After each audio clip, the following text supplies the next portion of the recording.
2장입니다. 2장 6절에서 11절 말씀입니다.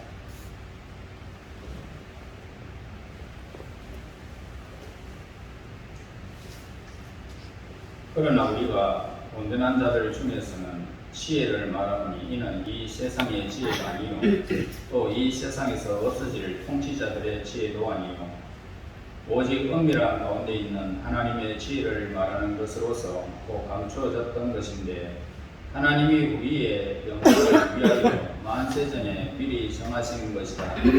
이 지혜는 이 세대의 통치자들이 한 사람도 알지 못하였나니 만일 알았더라면 영광의 주를 십자가에 못 박지 아니하였으리라.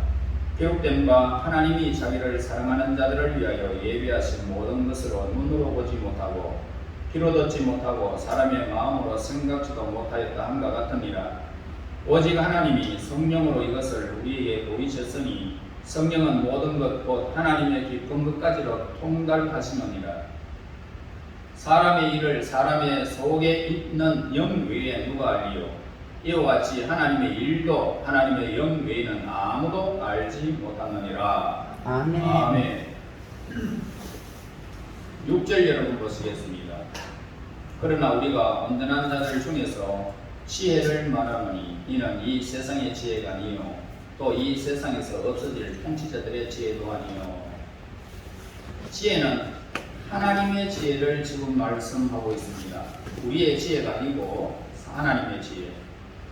이것은 하나님의 속성이라기보다는 하나님의 행하시는 일에서 나타나는 그런 속성을 말씀하고 있습니다. 그래서 하나님의 이 지혜는 다양합니다. 그것은 하나님의 지혜가 표명되어 그렇게 나타나는 사물들이 많을 뿐더러 그 하나님의 지혜 자체가 충만하고 완전하기 때문입니다. 그러면 이러한 하나님의 지혜 중 무엇에 관해 본문은 언급을 하고 있을까? 이 문제를 오늘 우리는 다루고자 합니다. 그것은 바로 인간 구원의 방법 속에 다시 말해서 지옥 백성인 우리 인간을 하나님의 나라의 천국 백성이 되게 하는 그 방법 속에 표명된 그런 하나님의 지혜를 우리에게 말씀해 주고 있습니다. 그런데 지혜라는 것이 무엇일까? 어떤 목적을 두게 됩니다. 그리고 어떤 목적을 둔다면 그 목적을 달성하기 위하여 가장 훌륭한 계획을 선택하고 가장 적당한 방법을 사용하고 그 계획을 선택하고 방법을 사용함에 있어서 모든 장애 요소를 제거하기 위한 그런 준비를 해두는 것을 지혜라고 말합니다. 바로 이것이 지혜인데 하나님께서는 한 가지 목적을 두게 됩니다. 한 가지 목적을 두고서 두 가지 양상을 갖고 계셨던 것입니다. 그 하나는 뭐냐? 하나님의 영광이었고 또 다른 하나는 인간 구원이라는 것입니다. 다시 말해서 우리 인간을 구원하는 것은 하나님의 영광이었다는 것입니다. 만일 제약된 인간이 멸망하도록 그렇게 내버려 둔다면 하나님의 자비와 사랑은 뒤에 가려질 것입니다. 하나님의 공의만이 인간 파멸 속에서 드러나게 될 것입니다. 혹은 제약된 인간이 무조건적으로 파멸로부터 구출되었다면 구원되었다면 하나님의 거룩함과 공의 뒤에 가려져 버리고 말할 것입니다. 그리고 뭐만 남겠습니까? 하나님의 공의만 남을 것이고 자비가 나타나게 되는 것입니다. 그러나 하나님은 결코 불완전한 그런 영광을 취하지 않으셨습니다.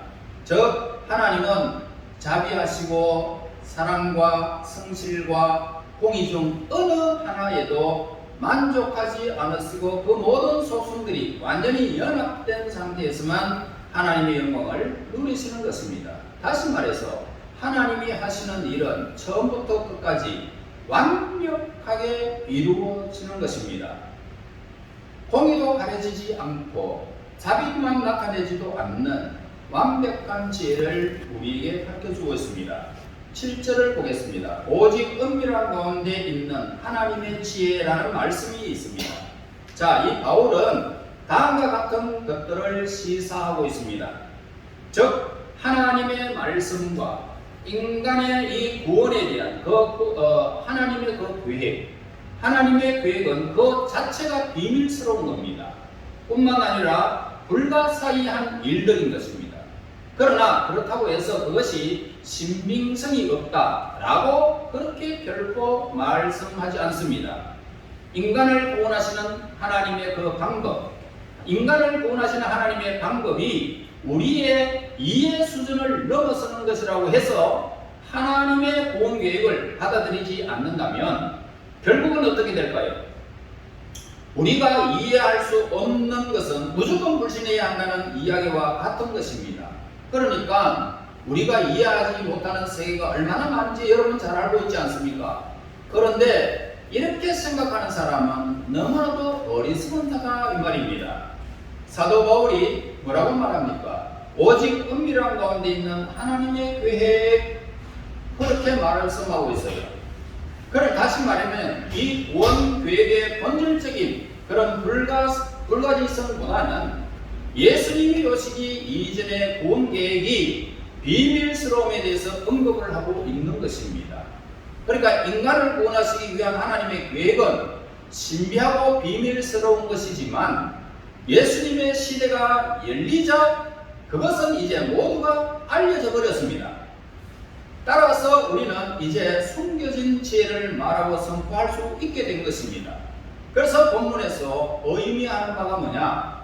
이전에는 하나님의 지혜가 지금 계시되는 것만큼 명확하게 계시되지는 않았다라는 것을 우리는 알 수가 있습니다.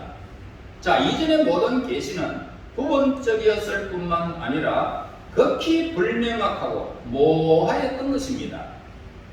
그러나 이제 애매하고 불명확한 점이 전혀 없게 되어졌다. 그것은 명확하게 이해할 수 있는 것이고 오늘 우리에게 믿는 하나님의 사람들에게 만족스러운 계시가 우리에게 주어졌다. 그런데 사도 바울은 이렇게 말합니다. 오직 은밀한 가운데 있는 하나님의 지혜라고 할 때에 그는 이전 부분으로 불완전하게 계시되었던 인류 구원의 계획에 비하여 현재 계시는 완전하다는 사실을 우리에게 가르쳐주고 있다 이 말입니다. 그리고 그 계시는 지혜롭고 파괴적인 특성까지도 가리키고 있는 것입니다. 자, 처음에는 그 구원의 계획이 어떤 특정한 분류고 선택된 이스라엘 백성들에게만 선포되었죠. 자, 그리하여 선택받지 못한 사람은 어떻게 됐을까요? 이러한 계시들을 오랫동안 허락되지 않았던 것입니다. 그래서 거기가 너무나도 길었기 때문에 죄된 사람들은 그 계시가 결코 이루어지지 않을 것처럼 그렇게 생각되었던 것입니다. 예수님의 시대가 시작되기 전까지는 이방인들은 유대인들과 함께 구원 계획에 참여하게 된 일은 하나의 신비였고 비밀이었다는 사실을 우리는 알 수 있습니다. 그러나 이 시대가 시작됨과 동시에 하나님의 구원 계획이 자유롭고 파괴적인 그런 원래의 특성이 명확하게 드러난 것입니다. 사도 시대 동안 이 계획은 널리 계시되고 전파되었습니다. 그런데 이후로 더 널리 전파되었고 땅까지 이르게 오늘 복음이 이런 하나님의 계획이 하나님의 구원 계획이 복음이 온 세계에 지금 편만하게 펼쳐지고 있는 것입니다. 그래서 7절 말씀 다시 보겠습니다. 오직 은밀한 가운데 있는 하나님의 지혜를 말하는 것으로 곧 감추어졌던 것인데 하나님이 우리의 영광을 위하여 만세전에 미리 정하신 것이라 라고 했습니다. 자, 이게 굉장히 중요한 말씀입니다. 자, 이것이 바로 인류를 향한 하나님의 구원이었고 신비였고 지혜였다는 사실을 밝히고 있습니다. 그래서 이 말씀은 모든 설명을 능가하고 모든 개념을 초월하는 그런 지혜의 근원이고 지혜의 원천은 하나님이심을 증명하고 있는 것입니다. 하나님의 계획은 세상이 있기도 전에 세워진 계획을 우리에게 밝혀주는 말씀입니다. 인류가 있기 전에 세상이 태초에 하나님이 천지를 창조하시니라 천지를 창조하기 이전에 이미 계획된 하나님의 이 이 신비를 우리에게 말해주고 있어요. 그래서 인류 구원에 대한 계획은 세상이 창조되기 이전부터, 시간이 생기기 이전부터, 영원 전부터 세워진 계획이었다, 우리에게 밝히고 있습니다. 그렇다면 우리는 이미 하나님의 계획 아래 있던 하나님의 사람이 된 것입니다. 그러므로 이 세상에 여러분들을 지옥으로 빼들어갈 사람 아무도 없다는 말이에요. 지금 여기 동참하잖아요. 하나님의 계획 아래 있기 때문에 내가 스스로 온 것이 아니고 하나님의 좋은 계획으로 내가 있다. 그러니 내가 얼마나 영광스러운 존재인지 여러분 지금 자신을 알 수가 있습니까?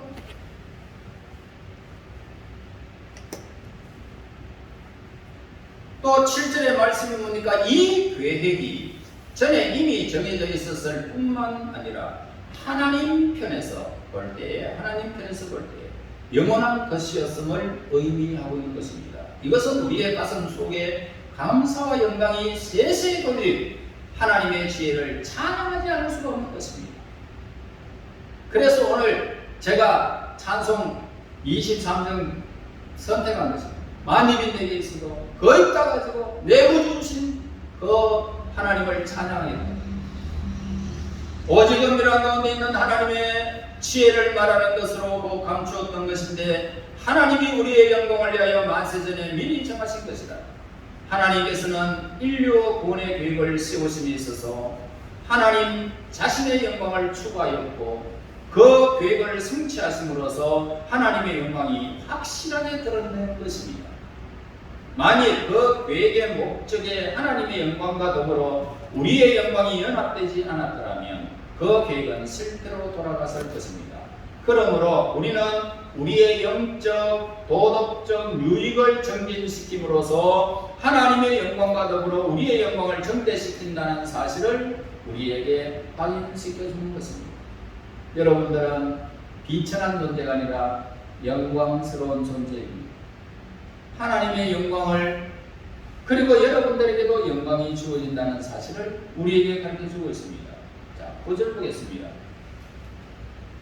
기록된 바 하나님이 자기를 사랑하는 자들을 위하여 예비하신 모든 것으로 눈으로 보지 못하고 귀로 듣지 못하고 사람의 마음으로 생각지도 못하게 하려 함과 같으니라. 자, 여기서 이 말씀은요, 복음의 탁월성을 우리에게 말씀하고 있어요.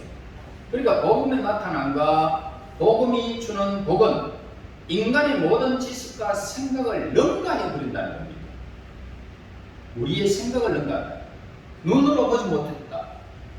물론 우리는 눈으로 하나님의 일들을 많은 것을 보았습니다. 우리는 많이 봤죠. 그러나 우리 자신을 살펴보고 무한한 지혜와 힘과 선을 발견할 수가 있었던 것입니다. 그러나 우리의 눈은 하나님의 일에 언제, 어떻게, 왜 이루어졌는지 볼 수가 없단 말입니다. 하나님이 나에게 구원이 이루어진 것은 내가 보았고 내 삶에서 하나님의 손길은 나는 보았고 그리고 믿음으로 행한 것들을 하나님이 우리에게 주신 것을 나는 보았습니다. 그러나 언제, 어떻게, 왜 그런 것들이 이루어졌는지 우리 눈으로 못 본단 말입니다. 자, 귀로 듣지 못했다. 여러분, 시련이 시하여도 우리는 지식으로 들을 수가 있어요.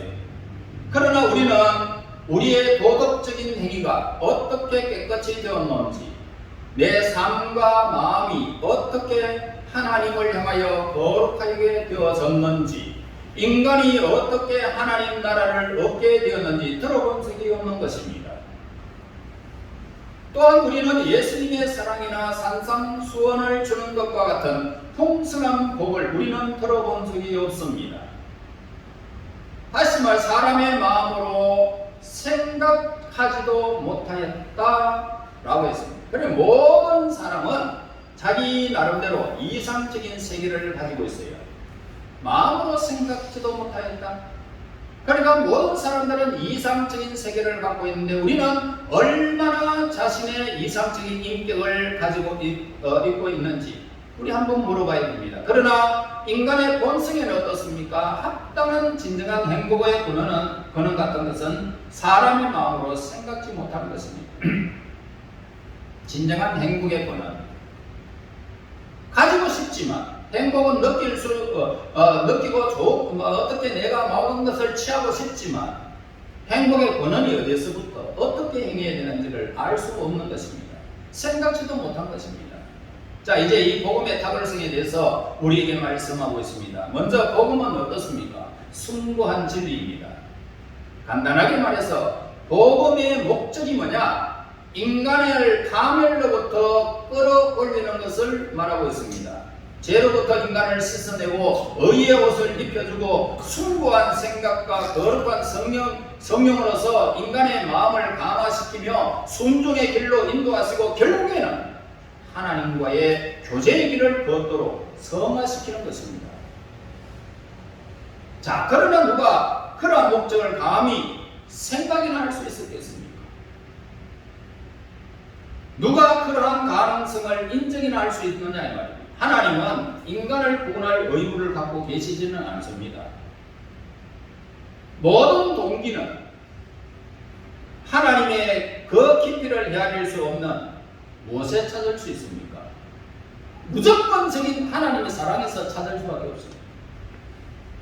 우리를 구원할 의무는 하나님 없어요. 그런데 하나님 외에 누가 구원을 값없이 줄 수 있겠느냐 말입니다. 여러분, 이방 종교들은 돈을 요구하고 정성을 요구하고 모든 걸 요구하고 있지만 하나님은 우리에게 값없이 주기를 원하고 있습니다. 값없이 와라. 포도주와 젖을 값없이 돈 없이 살아. 이 사실을 누가 상상이나 할 수 있겠습니까? 그래서 세상 사람들은 구원을 공짜로 받는다고 하니까 아주 값없이 여깁니다. 1억으로 구원을 사라 그러면 그들이 살 마음은 있답니다. 그러나 돈으로 살 수 있는 것이 결코 아니죠, 구원은. 그리고 이 복음은 순수하고 강렬한 행복을 나눠주고 있어요. 복음에 대한 사변적인 지식만으로는 인간은 지성의 범주 안으로 성화되어 들어갈 수가 있는 것입니다. 그러나 복음은 어떻습니까? 그 이상의 역할을 한다는 것입니다. 복음은 인간과 하나님을 화해시킵니다. 인간을 자기 자신과 합평하도록 만들어주는 것입니다. 이 복음이. 그래서 눈으로 보지 못합니다. 어떤 사람들은 이러한 복음의 복을 알 수 있는 모든 기회와 혜택을 가졌음에도 불구하고 여전히 타고난 그대로의 본성을 지니고 그렇게 살아가고 있는 사람들이 있습니다.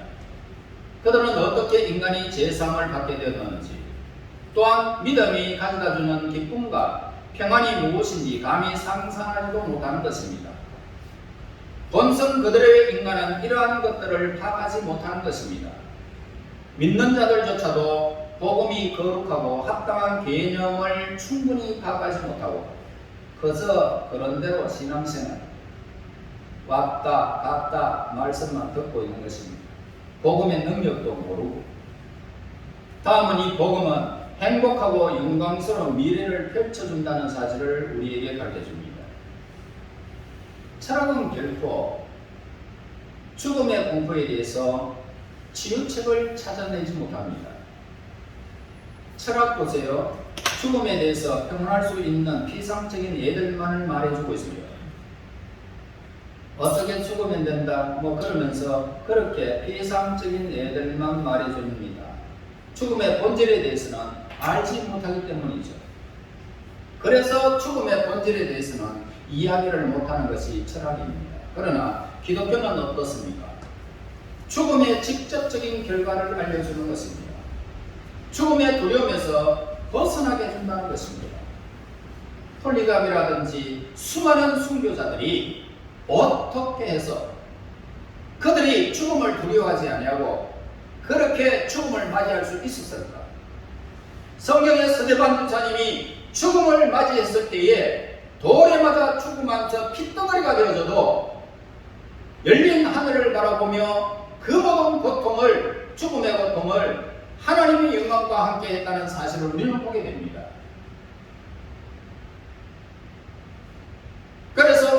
우리에게 철학이 그것을 어떻게 설명해 줄 수 있겠느냐? 철학은 우리에게 그 죽음의 공포를 넘어설 수가 없다는 것입니다. 사도행전 7장 55절에서 56절에 스데반에 대해서 말씀합니다. 스데반이 성령이 충만하여 하늘을 우러러 주목하여 하나님의 영광과 및 예수께서 하나님 우편에 서신 것을 보고 말하되 보라, 하늘이 열리고 인자가 하나님 우편에 서신 것을 보노라. 스데반의 영을 가진 모든 사람들도 이제 그와 비슷한 영광스러운 비전을 가지고 있는 것입니다. 저와 여러분은 죽음을 두려워할 수 없는 비전이 저와 여러분들에게 있다 이 말입니다. 다만 우리는 그 영광에 대하여 온전히 알 수 없을 뿐이다 이 말입니다. 그래서 우리는요, 이것을 이해할 수가 없습니다. 우리에게는 그러한 지식에 합당한 능력이 없기 때문입니다. 우리의 눈은 변화될 영광스러운 몸이나 거룩한 예루살렘과 같은 영광스러운 성읍을 본 적이 없습니다. 성경에 기록된 것만 읽고 있습니다. 또한 우리의 귀는 요한이 들었던 것과 같은 계시록 14장 2절에서 내가 하늘에서 나는 소리를 들으니 많은 물소리와 같고 큰 우레소리와도 같은데 내가 들은 소리는 검은고 타는 자들이 그 검은고를 타는 것 같더라. 자, 이러한 음악을 들어본 적이 저와 여러분들은 없습니다. 그리고 우리는 구속된 자의 가슴 속에 있는 순전하고 깨끗한 행복감도 우리는 알 수가 없습니다. 이러한 복은 누구를 위해서 예비된 것일까? 9절에서 말씀하고 있죠. 하나님이 자기를 사랑하는 자들을 위하여 예비하신 것이다. 그러므로 하나님은 사랑받기에 합당하신 분이십니다. 단순한 찬양만으로는 우리는 충분하지 않습니다. 그런데 거룩함이 없이는 누구도 하나님을 볼 수가 없으니 이 거룩함은 하나님의 이미지이며 하나님은 사랑이기 때문입니다. 이러한 것들은 오직 하나님의 계명을 지키는 사람들을 위해서만 예비된 것입니다. 다시 말해서 오늘 여러분 왜 왔습니까? 나는 하나님의 백성으로서 하나님을 찬양하고 예배하기 위해서 내가 왔습니다. 이렇게 고백된 자들에게만 하나님의 영광이 그들에게 임하는 것입니다. 하나님의 영광은 아무나에게 주지는 않습니다. 그러나 모든 계명은 뭐라고 말할까요? 너희가 사랑하라는 이 말씀 안에 포함되어 있다는 것입니다. 우리가 하나님을 사랑하고 이웃을 사랑하는 이 말씀입니다. 그러므로 우리가 하나님을 사랑하는 그것이 곧 하나님의 계명을 지키는 것이다 이렇게 말합니다. 여러분, 하나님에 대한 사랑만이 우리에게 참된 지식을 주고 하나님을 사랑할 때 우리는 하나님과 동행할 수 있는 것입니다. 하나님에 대한 사랑이야말로 하나님께 나갈 수 있는 지름길입니다. 나의 힘이 되신 여호와여, 내가 주를 사랑하나이다. 시편 18편 1절입니다. 여러분, 인간은 본질상 하나님을 사랑하지 않으려고 합니다. 세상 사람들은요, 본질적으로 하나님을 싫어해요. 멀리하고자 해요. 그러나 하나님의 무한하신 사랑은요, 인간의 이 적대감을 정복해버리고 말았습니다. 이제 우리는 하나님께로 나아가는 그분을 마음껏 사랑해도 좋게 되어졌습니다. 하나님은 우리에게 거리감이 없어요. 우리의 생각보다 더 가까이 계시고 여러분들이 숨쉬고 있는 그 공기보다 더 가까이 하나님은 우리에게 계시는 것입니다. 그런데 그분에 대한 이 사랑을 표현하는 길은 거룩함밖에는 우리가 표현할 길이 없습니다. 하나님은 너무너무 거룩하시기 때문입니다. 그러므로 우리가 하나님을 사랑한다면 마땅히 하나님의 율법을 지킬 수밖에 없는 것입니다. 그저 따르게 되겠죠. 그러므로 우리가 하나님을 사랑한다면 마땅히 하나님의 율법을 지키게 될 것입니다. 그분의 계명을 실천하고 거룩하게 됨으로써 하나님을 사랑하는 그런 삶을 하나님으로부터 우리는 듣게 될 것입니다. 여러분, 한 시대의 경계선에 선 모든 사람들은 새로운 시대에 대해서 부푼 기대를 가지고 있는 것입니다. 아브라함은 모세 시대를 기대하며 그의 형제들에게 말했을 것입니다.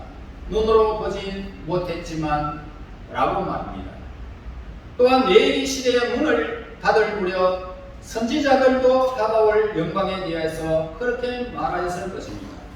그리고 지금 새로운 시대의 경계선에 서 있는 저와 여러분, 이제 사람들은 어떠한 종류의 시대가 전개될 것인가에 대해서 많은 호기심을 가지고 있습니다. 우리는 새하늘과 새 땅이 열린다는 사실을 우리는 성경에서 보게 되어집니다. 그러면서 어떻게 우리에게 나타나게 될까라고 우리는 기대감을 가지고 있고 호기심을 가지고 있습니다. 그리고 그것은 우리로 하여금 하늘나라라는 이렇게 주제에 늘 주목하게 되는 것입니다. 하늘나라, 새하늘과 새 땅이 있다는데 그걸 우리가 어떻게 볼 수 있을까? 어떻게 나타나게 될까? 여러분, 하나님 나라는 상상으로 알 수 없는 것입니다. 성경에서 설교를 통해서 우리는 하나님 나라에 대해서 읽었고 이야기를 들었습니다. 그래서 사람들은 인간이 말하는 것을 듣는 일은 참으로 달콤하다, 그는 마치 내가 그곳에 있는 것처럼 느끼게 만들었다라고 할 수 있습니다. 그러나 상상이 아무리 고상하고 아무리 자유롭다 하더라도 그것은 하늘나라를 제대로 이야기하지를 못하는 것입니다. 사람의 마음으로 생각지도 못하겠다. 여러분, 우리는 천국에 대한 자신의 상상이 모두가 착각이었음을 점차적으로 우리가 그 나라에 가면 발견하게 될 것입니다.